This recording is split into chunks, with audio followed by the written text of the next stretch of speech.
Bodigadi wa Nyerere ndani ya mkoa wa Kigoma.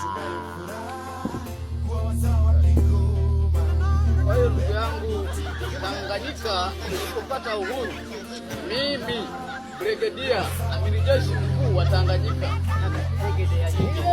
hizo ndio nilishirikiana na Kambarage Julius Nyerere. Tulienda Ujiji Forodhani, tulitandikiwa msala ule msala. Na ujua ule wa kuswalia bwana we.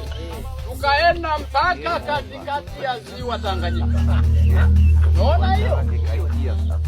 Naomba nchi yetu ipate uhuru. Sawa? Umetoka kule na mzee wangu mzee Nyerere.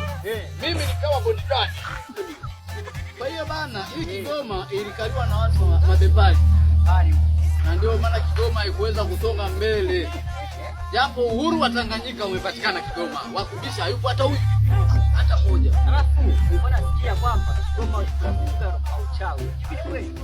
Uchawi wa watu wa Kigoma ni kuganga miili yao. Mtu wa Kigoma popote anapokwenda anakuwa imara, amejiganga. Kwa hiyo mchawi kijaribu kushindwa anakuambia Kigoma wachawi. Kumbe alijiganga. Ndio cha watu wa Kigoma wajui kuroga, mtu anajua kujiganga miili yao, wanaroga miili yao. Mwenzangu, ukija Kigoma utajifunza mengi. Kwa tuna wabunge wengi waliopita, akaja Mwambi Ruyagwa, sasa amekuja sasa. Mwambi mtekelezaji. Baba Levo Kibarabara. Na Mawera kubara. Ni hatari.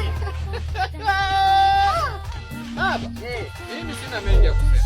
Nashukuru sana. Kwa hiyo wakati tumetoka kule ziwa Tanganyika, katikati, yani wabongo tunaita gezi.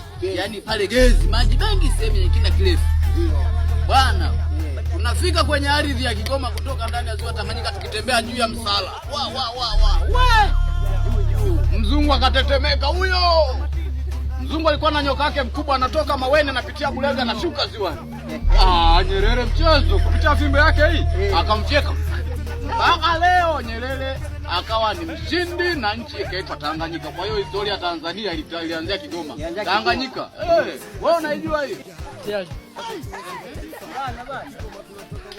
Kama nimekupa sana na nini akimaji kidogo hapa. Kwa sababu kidogo angalau wa na ibada.